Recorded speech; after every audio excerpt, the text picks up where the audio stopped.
જય શ્રી કૃષ્ણ વૈષ્ણવ. શ્રી લલિતાજીના પ્રાગટ્ય ઉત્સવની સર્વે વૈષ્ણવને ખૂબ ખૂબ વધાઈ. પુરાણોમાં જણાવ્યા મુજબ હજારો ગોપીઓમાં 16,108 ગોપીઓ પ્રમુખ છે. એમાં 108 ગોપીઓ શ્રી રાધાજીની ખાસ સખીઓ છે. એમાં પછી લલિતા, વિશાખા, ચિત્રલેખા, ચંપકલતા, તુંગવિદ્યા, ઇન્દુલેખા, રંગદેવી, સુદેવી જેવી 8 સખીઓ નિકટતમ છે, જે રાધાજી સાથે સદાય રહે છે.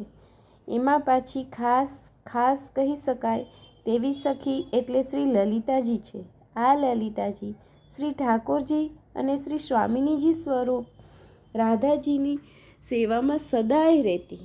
શ્રી લલિતાજીનું પ્રાગટ્ય ભાદરવા સુદ છઠના શુભ નક્ષત્રમાં બરસાના નજીક ઊંચા ગામમાં માતા શારદાની કુખે થયેલું.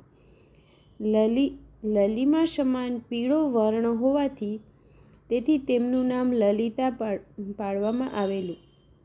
શ્રી લલિતાજીને સુગંધનું વિશેષ જ્ઞાન હોવાથી સખી શ્રી રાધાજીને પાનના બીડા બનાવી આપતી.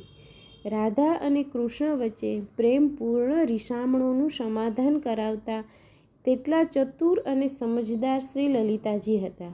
લલિતા સખીની આજ્ઞાથી રાસમંડળમાં પ્રવેશ મળે છે. એકવાર રાસમંડળમાં ભગવાન શિવજી પ્રવેશ કરતા હતા, ત્યારે લલિતા સખીએ રોકી રાખ્યા. ભગવાન શિવે કહ્યું, શ્રી કૃષ્ણ મારા આરાધ્ય છે. ત્યારે લલિતાજીએ ભગવાન શિવજીને ગોપીઓનો શૃંગાર કરાવ્યો. દરેક કળામાં નિપુણ લલિતા સખી વનવિહાર અને નૌકાવિહારની સેવાનો પ્રબંધ કરી આપતા. શ્રી કૃષ્ણજીની પ્રિય સખી લલિતાજી છે.